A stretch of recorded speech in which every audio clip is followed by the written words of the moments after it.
Muito boa tarde, boa Páscoa. Neste dia, em muitos lugares, soam os toques das campainhas que anunciam a visita pascal, sinal da ressurreição de Cristo. A Eclésia quer sublinhar também esta dimensão da vida que se sobrepõe à morte, as vivências da fé atualizadas na experiência do cotidiano. Connosco está o padre José Frazão Correia, provincial da Companhia de Jesus. Muito obrigado por estar aqui na companhia do programa Eclésia. Hoje é segunda-feira de Páscoa. Ontem a Igreja assinalou esse grande dia marcado pela alegria do anúncio da ressurreição. Ele continua hoje muito em concreto, na zona norte do país, materializado na visita pascal, mas também na metade sul há o hábito das pessoas confraternizarem, saírem para os campos, estarem em conjunto. Enfim, são enriquecimentos populares após uma densidade litúrgica destes últimos dias. Também depois esta sensibilidade popular sabe valorizar o mistério? Seguramente. São expressões em muitos sítios, sobretudo de facto no norte, mas também noutros lugares de Portugal, expressões que dão um enquadramento festivo ao grande mistério que celebramos como cristãos, que é o mistério da Páscoa. E tal como tivemos 40 dias de preparação na Quaresma, agora temos 40 dias de celebração desta alegria pascal até à festa de Pentecostes. E por vezes parece que esquecemos um bocadinho este pós-pascal, que é o tempo da celebração. E quem dera que o mistério pascal, então, que estamos a celebrar, nos possa ajudar a realizar agora na nossa vida concreta, na vida individual, mas também na vida coletiva, os efeitos da ressurreição de Jesus. Não é? E de alguma maneira essas expressões populares ajudar-nos seguramente, e ajudam seguramente os cristãos que as realizam a transmitir e a dar corpo a essa alegria pascal. É uma festa da ressurreição e centrando-nos nos textos bíblicos, as pessoas sabem o que aconteceu, mas na nossa vida, no cotidiano, há várias possibilidades de ressurreição também, não é? Várias formas também de passagem, de um atravessar algo, do passar de um estado para o outro. E isso é algo que continua a ser muito desafiante, não é? Nomeadamente para os cristãos, o passar permanentemente, o desafio de passar do pecado a uma vida de acordo com os princípios da fé. Mas depois há muitas formas de se fazer ressurreição nos dias que correm. Terá que haver, porque de outro modo o mistério que celebramos liturgicamente não terá incidência na vida e, portanto, será como que uma celebração algo postiça e finalmente inconsequente. O mistério que celebramos liturgicamente da ressurreição de Jesus realizar-se-á depois na vida precisamente nesses movimentos de passagem da morte à vida. E diria que todas as nossas vidas são feitas deste movimento. Porque, de outro modo, o movimento também acontecerá, mas acontecerá da morte à morte. E, portanto, ficaremos todos encerrados num túmulo vazio ou num túmulo de pó, de cadáveres, de sofrimento. Ora, a celebração do mistério pascal é que a passagem pela entrega da vida, que é uma experiência de morte, dolorosa, é sempre uma experiência de vida, é sempre uma passagem de vida. Por isso, de algum modo, o que estamos a celebrar encaixa-se bem até no tempo que vivemos culturalmente e socialmente como um tempo de muitas passagens, de passagens talvez até muito vertiginosas, muitas delas sem sabermos em que direção. Mas penso que a pressão do tempo que nos faz estar sempre em trânsito pode nos recordar algo de profundamente cristão, que é de viver em passagem. Diria quase como o povo de Israel nesta passagem contínua do deserto à terra prometida. Quase que diria que a vida, na realidade, nunca está nem só no Egito, nem só na terra prometida, mas em trânsito. E é esse trânsito que, de alguma maneira, nos vai dando um modo de vida pascal, diria. E as desilusões, as frustrações também fazem parte desse trânsito, porque também recordando o exemplo do Êxodo, a meio do caminho também aquele povo se dá conta das dificuldades, não é?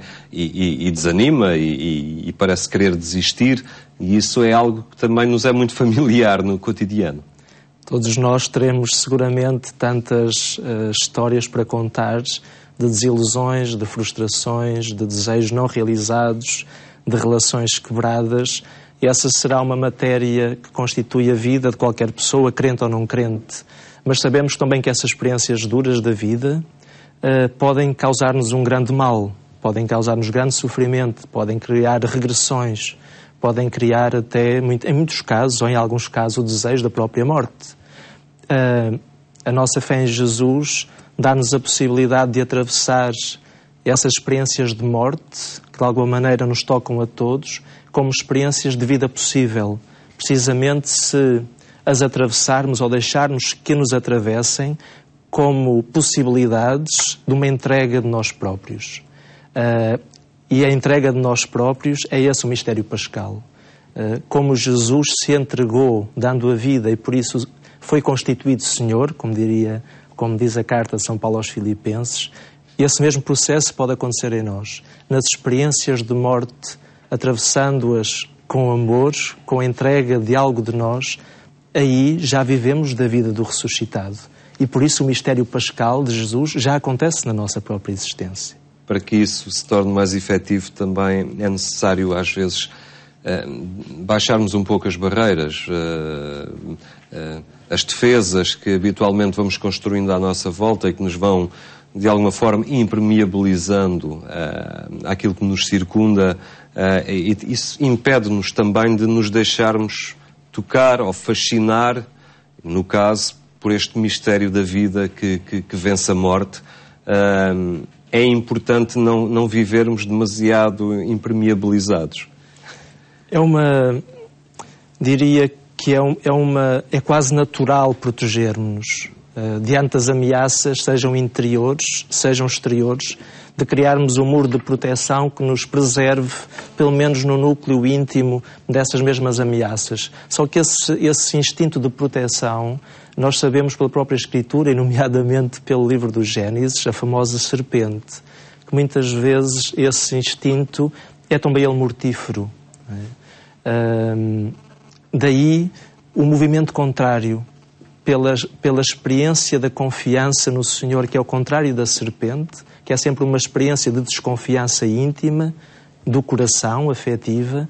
Precisamente pelo movimento de confiança será possível quebrar essas barreiras e acreditar que, pela entrega da própria vida nas experiências elementares do dia-a-dia e, sobretudo, nas experiências de morte, haverá uma vida que se gera.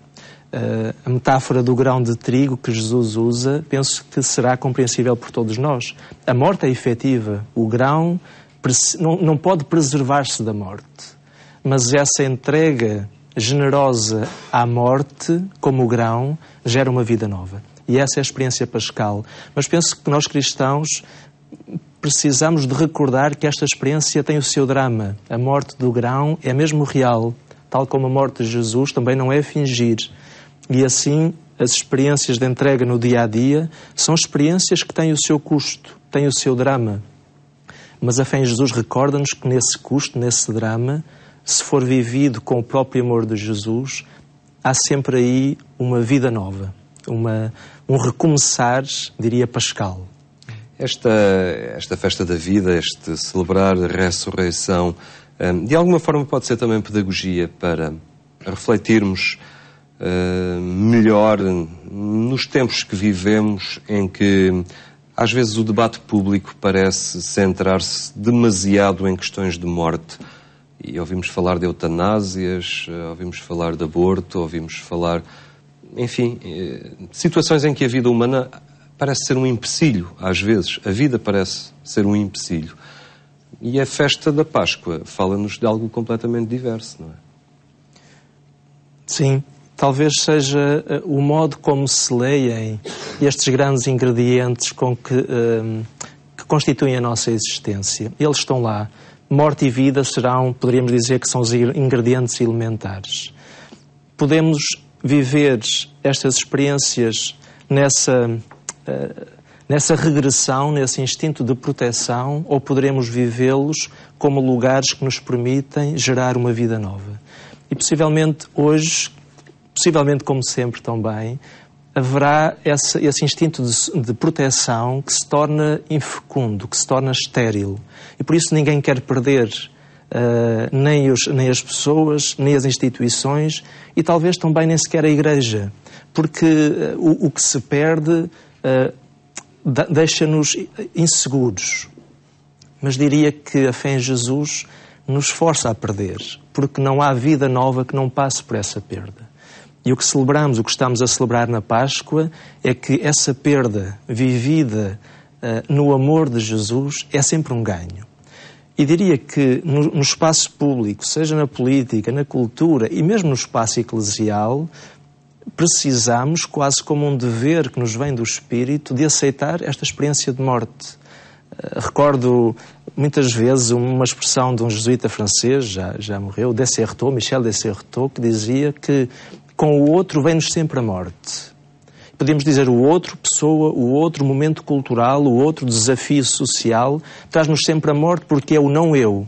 Mas nós, como cristãos, queremos acreditar e acreditamos que com essa morte nos vem também uma vida nova. Só que essa vida nova nós só a conheceremos se nos deixarmos atravessar por essa perda. E, portanto, o novo da entrega só o conheceremos pela experiência da perda. E aí está o drama e o receio de atravessarmos esse deserto. Porque do outro lado sabemos que é uma terra prometida, mas não sabemos a configuração. Isso talvez nos cause receio, insegurança e muitas vezes nos leve a não querer atravessar esse deserto.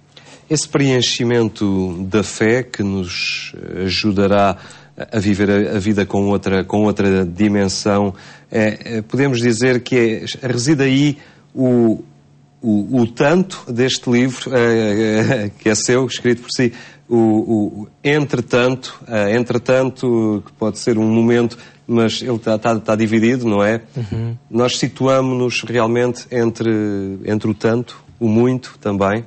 Sem dúvida. O entretanto, precisamente com o hífen, tem dois... É quase uma brincadeira com a palavra. Mas para permitir que a palavra diga o que pode dizer. O facto de usarmos muitas vezes as mesmas palavras pode acontecer que elas deixem de dizer o muito que podem dizer. Entretanto, é um compasso de espera. E possivelmente é o tempo que vivemos culturalmente e eclesialmente, um compasso de espera. Sabemos o que tínhamos, percebemos que não poderemos continuar exatamente como éramos e conservar tudo o que tínhamos do mesmo modo, mas também não sabemos, temos algum receio em relação àquilo que virá. Mesmo como país, percebemos que estamos num tempo de transição. Sabíamos o que tínhamos, não sabemos bem o que vamos receber. E, entretanto, é quase um convite a acreditar que este compasso de espera tem a sua fecundidade própria. Tem a sua insegurança, mas também terá seguramente a sua fecundidade. E por isso, entretanto, é também como que esse hífen, é como que um útero, é um espaço entre dois, ou entre tantos, que será seguramente um espaço de fecundidade. Por isso, de algum modo, as reflexões presentes nesse livro são como que um pequenino roteiro, um roteiro possível para este tempo de insegurança. Por isso o subtítulo, A Difícil Bênção da Vida e da Fé, é quase que o sublinhar que a dificuldade do momento é uma bênção possível. Precisamente porque todas as bênçãos da vida têm um custo particular. O amor tem um custo grande, a fidelidade tem um custo grande, a geração de um filho tem um custo grande. E, no entanto, é uma bênção extraordinária. O amor é uma bênção extraordinária. A fidelidade, a geração de um filho e tantas outras realidades que nos preenchem humanamente são bênçãos difíceis. Na sua dificuldade, são bênçãos extraordinárias. E aí, no acolher esse dom, essa graça, poderemos reconciliar-nos também com a fase possivelmente difícil ou com as facetas difíceis do momento que vivemos, seja socialmente, seja também eclesialmente. Podemos dizer que este livro é de alguma forma uma leitura teológica de aspectos da realidade pode ser apreendida esta teologia por quem não é crente, digamos assim, mas por quem admite esse mistério? Diria que sim. É um livro escrito a partir de um foco teológico, mas ao querer, mais uma vez, trabalhar os elementos que constituem a existência de qualquer ser humano, penso que possa ser lido por quem não partilha a fé cristã. Algo que é fundador e fundamental no cristianismo é o mistério da encarnação. E o mistério da encarnação diz-nos que Deus quis revelar-se naquilo que é nosso. Chamamos-lhe carne, a história, a linguagem, o modo como nos relacionamos, na textura da nossa humanidade. A textura da nossa humanidade é o lugar efetivo da revelação de Deus. E, portanto, nós cristãos, pelo menos nós, não podemos absolutamente perder a carne, a história, a contingência das coisas, a linguagem ou as linguagens que falamos, as coisas que criamos com os ofícios, com a arte, com a inteligência, com a sensibilidade. E, nesse sentido, há aí um lastro, um humus que partilhamos com qualquer ser humano, crente ou não crente. Por isso, de algum modo, diria, tudo o que é profundamente cristão terá que ter sempre algo de comum com a humanidade que partilhamos. E, nesse sentido, mesmo com aqueles que não partilham a fé cristã ou que professam até outras pertenças religiosas. José Frazão é um sacerdote jovem, no entanto, é provincial já da Companhia de Jesus há pouco tempo. Perguntava-lhe eu como é que te está a abraçar esta missão, uma missão de serviço que lhe foi pedida, mas que requer, obviamente, uma grande entrega e uma grande capacidade de leitura do caminho correto a trilhar. Como é que recebeu esta missão na sua vida? Procurei recebê-la com confiança, como qualquer missão. De facto, como religioso, neste caso da Companhia de Jesus, pelo voto de obediência, que de facto é um voto extraordinário, e tenho-me apercebido da graça que não é de perdermos a nossa identidade, pelo contrário, mas é de podermos colocar a nossa existência nas mãos de um outro, finalmente de Deus, mas depois nas mediações que vamos encontrando na nossa própria existência. E nesse sentido, recebi-o com a confiança de ser uma missão e também com a alegria da missão que é. Mas, enfim, quase em género de partilha, quando o Padre Alberto Brito, que era o anterior provincial, me comunicou a decisão do Padre-Geral, porque é uma nomeação do Superior-Geral dos Jesuítas, que vive em Roma, confesso que senti as pernas um bocadinho a tremer. Talvez por ter ali consciência da exigência que era. Depois senti que precisava de confiar os meus limites e a percepção até dos meus pecados. Não vou confessar em público, mas senti isto, e por isso senti que o passo seguinte era ir junto ao meu confessor e confessar-me. Portanto, confiar ao Senhor a percepção dos meus limites e dos meus pecados. E lembro-me de ter regressado a casa muito sereno e muito confiante. E é assim que me sinto. Tenho consciência da responsabilidade que é, mas também acredito que as missões vêm do Senhor e que, portanto, como nós dizemos, com a missão, com o custo, vem também a graça correspondente. E é assim que tenho vivido estas semanas, desde o dia de São José, a solenidade de São José, o dia da tomada de posse, e me deu também uma alegria particular ter podido começar sob a bênção de São José, esta figura tão extraordinária. Nestas coisas não há programa de governo, mas, enfim, terá certamente linhas que gostaria de ver implementadas ou ideias, enfim, para os próximos tempos, nomeadamente a presença da Companhia de Jesus aqui em Portugal e o trabalho que vai fazendo a nível da pastoral. É possível revelar um pouco desse sentido do caminho que prevê ou que gostaria de ver a Companhia de Jesus a percorrer nestes próximos tempos?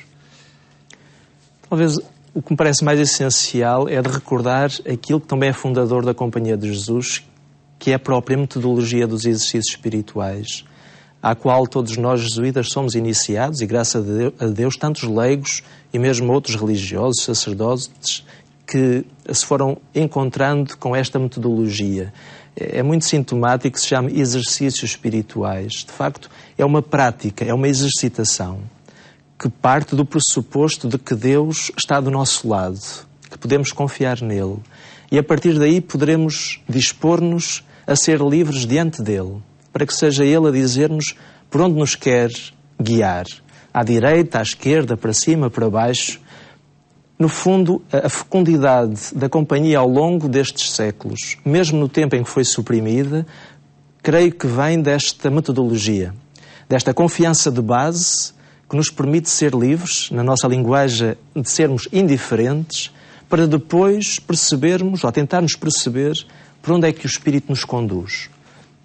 Portanto, neste momento gostaria de recordar aos meus companheiros jesuítas e a mim próprio, e depois às nossas instituições, a todos aqueles que colaboram connosco, de recordar esta confiança de base, esta liberdade que podemos alcançar e depois esta disponibilidade para aquilo que o Senhor nos pede.